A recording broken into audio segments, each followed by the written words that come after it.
नमस्कार दोस्तों। आप सुन रहे हैं सीधा संवाद और मैं हूं आपका दोस्त हर्ष। आज हम बात करेंगे नए इनकम टैक्स बिल 2025 के बारे में। और खास बात यह है कि इसमें आपके टैक्स भरने के तरीके, नए नियम और आपकी जेब पर कितना असर पड़ेगा, सब कुछ साफ साफ समझाएंगे। तो शुरुआत करते हैं ताकि आपको पता चले कि इस बार सरकार ने क्या बदलाव किए हैं और ये बदलाव आपके लिए कैसे मायने रखेंगे।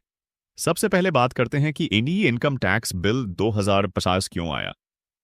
सच कहूं तो टैक्स व्यवस्था में सुधार करना इस देश की लगातार जरूरत है।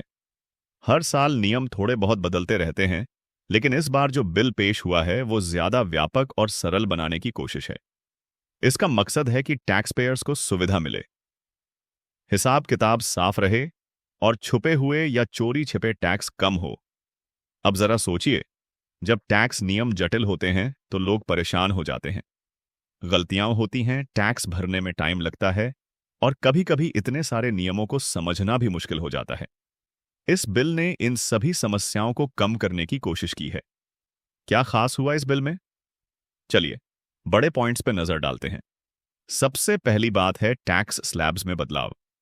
अब टैक्स स्लैब को इतना सरल बनाया गया है कि ज्यादातर लोग आसानी से यह समझ पाएंगे कि उन्हें कितना टैक्स देना है। कई पुराने और जटिल कटौतियों को या तो खत्म किया गया है या आसान रूप में रखा गया ज्ञानापित रखाया है। इसका मतलब यह हुआ कि आपको अपने पूरे फाइनेंशियल डेटा को झंझट में डालने की जरूरत नहीं पड़ेगी। इसके साथ ही टैक्स रिटर्न फाइलिंग का प्रोसेस भी डिजिटल तरीके से और ज्यादा सुगम किया गया है। अब आप कहीं से भी अपने मोबाइल या कंप्यूटर से टैक्स भरना और रिटर्न फाइल करना बहुत आसान महसूस करेंगे। यह बदलाव खासकर युवाओं और डिजिटल से जुड़े लोगों के लिए बहुत अच्छा है। और एक बड़ा बदलाव आया है टैक्स पेयर की सुरक्षा और ट्रांसपेरेंसी को लेकर। अब टैक्स चोरियों और झूठे क्लेम को रोकने के लिए नई तकनीकें और सख्त जांच प्रक्रियाएं लाई गई हैं। इसका फायदा यह होगा कि जो लोग ईमानदारी से टैक्स देते हैं उनके साथ न्याय होगा और गलत काम करने वालों को पकड़ना आसान होगा।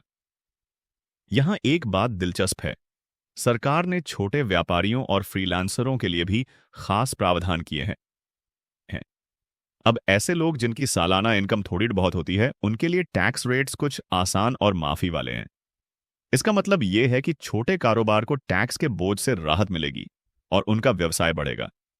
सोचिए, अगर आप एक नया स्टार्टअप शुरू कर रहे हैं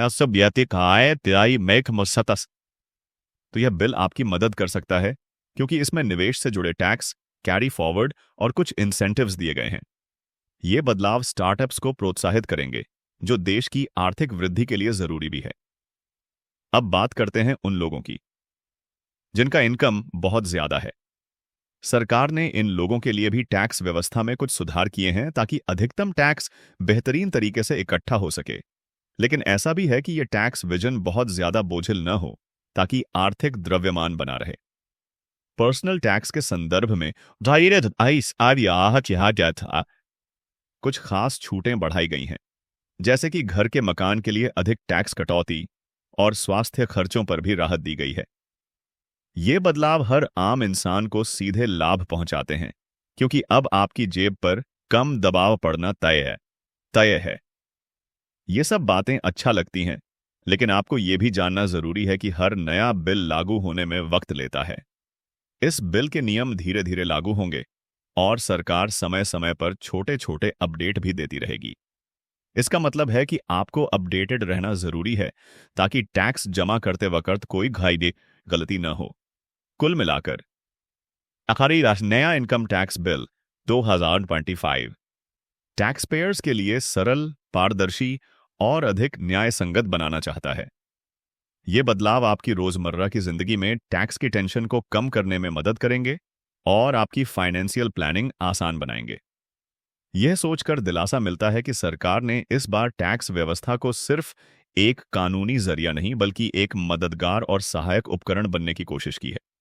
सोचिए कि जब टैक्स नियम आसान होंगे तो ज्यादा लोग अपने कर्तव्य को ईमानदारी से निभाएंगे और देश की आर्थिक स्थिति मजबूत होगी। आखिर में मैं यही कहूंगा कि चाहे आप कोई भी हो, नौकरी पेशा, व्यवसायी, फ्रीलांसर या गृहिणी, इस नए बिल की समझ आपके लिए जरूरी है।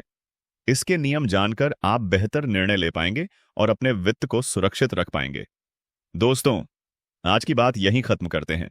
उम्मीद है जानकारी आपके लिए मददगार रही होगी। मैं हर्ष आपसे अगली बार फिर मुलाकात करूंगा किसी नए दिलचस्प विषय के साथ। तब तक खुश रहिए, सुरक्षित रहिए और सीखते रहिए। नमस्कार।